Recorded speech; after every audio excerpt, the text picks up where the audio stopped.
El capítulo 6 nos enseña a reflexionar de cuáles son las decisiones de los jueces y cómo éstas pueden cambiar tanto el entorno de la sociedad como también el de la justicia y cómo esto se puede convertir en un precedente, pero también cómo pueden afectar la sociedad y la convivencia con sus decisiones.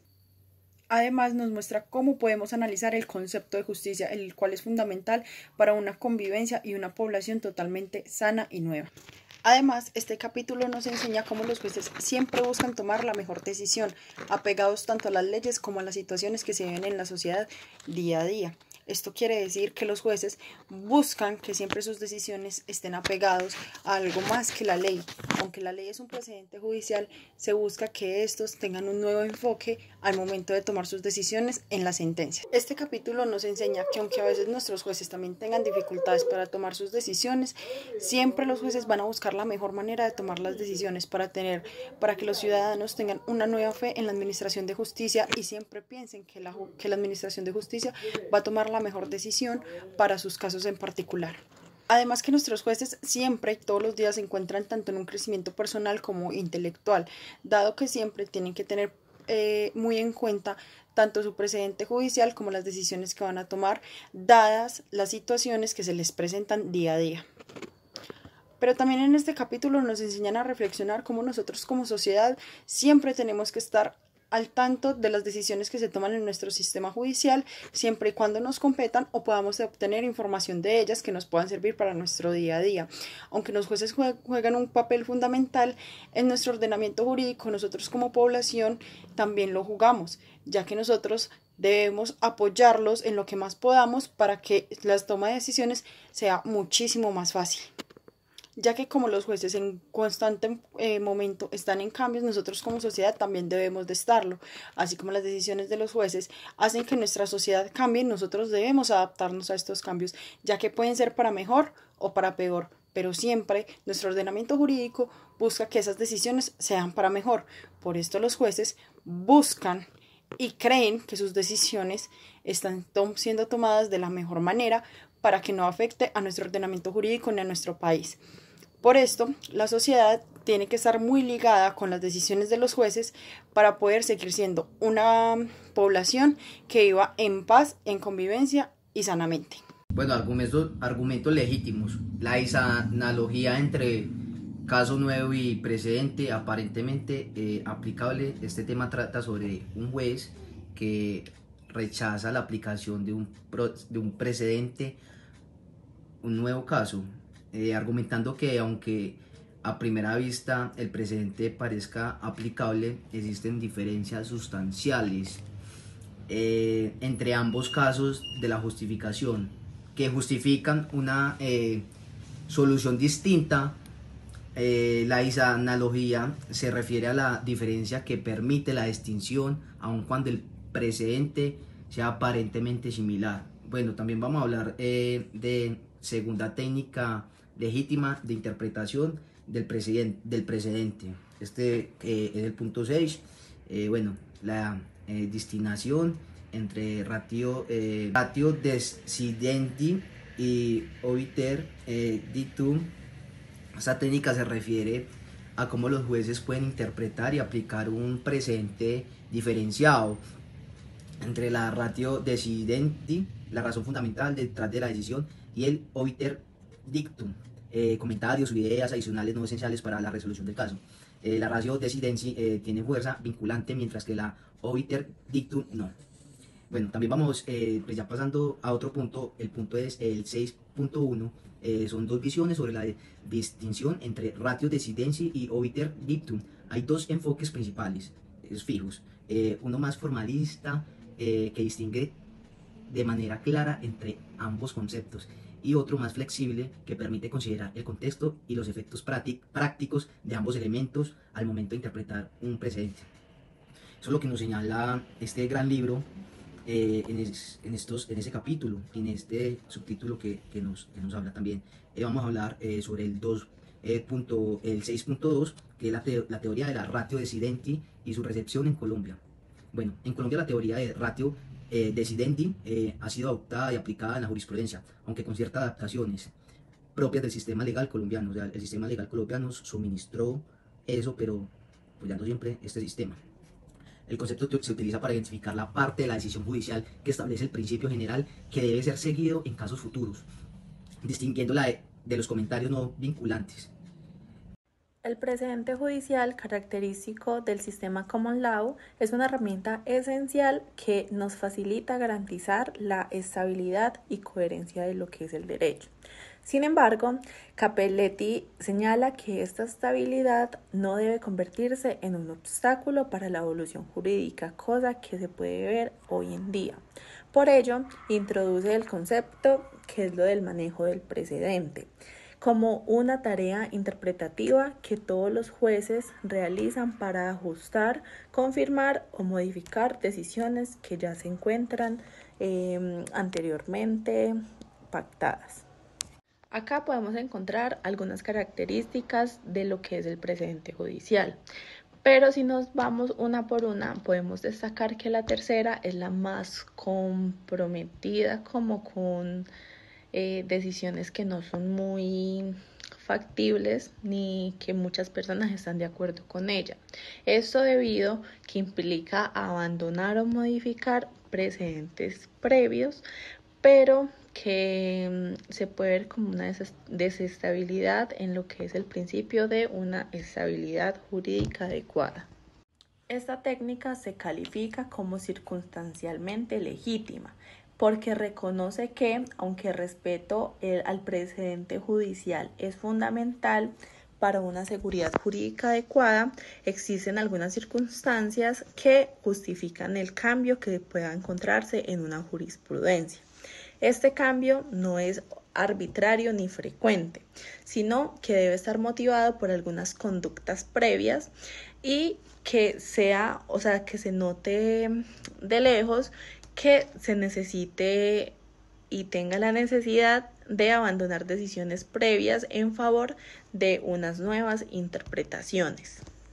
Mencionemos que el cambio de jurisprudencia generalmente se da cuando un tribunal, uno de alta jerarquía, decide apartarse de un precedente establecido para formular una nueva interpretación en lo que es la ley. Este proceso, aunque legítimo en determinadas ocasiones, debe ser cuidadosamente justificado para evitar el riesgo de generar una inseguridad jurídica. Para que haya un cambio de jurisprudencia debe estar motivado por diversos factores, los cuales son evolución de valores sociales. Esto es cuando los cambios culturales o sociales hacen que un precedente sea incompatible con los valores actuales. El otro son errores en decisiones anteriores. Esto es cuando un precedente previo fue mal fundamentado o generó resultados para nada justos. Y por último, es un progreso legislativo o doctrinal. Esto quiere decir que si el desarrollo de nuevas leyes o teorías jurídicas ofrece un marco más coherente para la resolución de algunos conflictos. Para concluir lo que nos dejó el capítulo número 7 del derecho de los jueces, primeramente como primer conclusión importante es que la jurisprudencia ha sufrido un cambio evolutivo bastante significativo. En nuestros inicios de nuestro sistema jurídico, la jurisprudencia era un criterio auxiliar, era un criterio que el juez simplemente tenía en cuenta al momento de haber ambigüedades o confusiones al momento de interpretar o aplicar una norma. Hoy en día no, hoy en día la jurisprudencia cuenta con un factor vinculante con el fin de interpretar asertivamente la Constitución. También el autor en este capítulo, en el capítulo número 7, enfatiza en fortalecer la producción académica del derecho constitucional. Enfatiza en tener un diálogo más amplio de los desafíos que afecta el elenco social. Elenco social que es susceptible de variar sus finalidades y su funcionalidad dependiendo de los cambios sociales que interpreta la sociedad. Un derecho constitucional y una producción académica que nos permita analizar los desafíos actuales y desarrollar unas herramientas interpretativas que se acoplen a esa actualidad, a esos desafíos actuales que enfrenta nuestra sociedad. También el autor habla de la globalización de oportunidades para que Colombia construya una tradición jurídica propia. Esto es importante porque nos ayuda a aprender de otras experiencias, de otros sistemas jurídicos, con el fin de desarrollar una reflexión crítica de la forma que nos permita adaptar las normas internacionales a nuestra realidad. Entonces, este punto de la conclusión, donde el autor nos ofrece la globalización, es con el único punto de hacer una práctica del derecho comparado, de entender cómo funciona y cómo se crea la jurisprudencia en Colombia, comparándolo con otros países, donde pues también nos da, digamos, un margen de comparación internacional para entender por medio de un derecho comparado si Colombia cuenta con una jurisprudencia bastante álgida y bastante, digamos, asertiva o funcional en nuestra cultura jurídica. Ya en resumen, para concluir esta parte del capítulo 7 y lo que nos dejó, es que el autor nos invita a construir un derecho constitucional dinámico. ¿Qué significa un derecho constitucional dinámico para el autor? El derecho constitucional dinámico es un derecho capaz de responder desafíos del presente y desafíos del futuro. Un derecho que sea a la vez sólido y flexible, formal y antiformalista. Entonces, estas son las principales conclusiones o enseñanzas que nos deja el autor. Principalmente esa capacidad que debe adquirir la jurisprudencia de saber transmutar sus características y sus criterios de acuerdo al avance social, permitiendo que la jurisprudencia sea un derecho sólido, flexible, formal y antiformalista. La jurisprudencia, la doctrina que luche por todos los derechos humanos de las personas por medio de la aplicación de diferentes técnicas. Y ya como conclusión final, el autor nos hace un llamado de tomar acción colectiva para aquellos que trabajan en el derecho constitucional, para que se comprometan a consolidar una cultura jurídica que promueva la igualdad, la justicia, la equidad, la confianza legítima, la coherencia del sistema jurídico, la confianza del dogma, todos estos principios constitucionales relacionados a las técnicas jurisprudenciales. Entonces, ya a grosso modo, esto es la conclusión que nos deja el autor del capítulo 7. Buenas, mi nombre es Juan Manuel García y continuando con la explicación del texto voy a hablarles del capítulo 1.2.2 y el 1.2.4.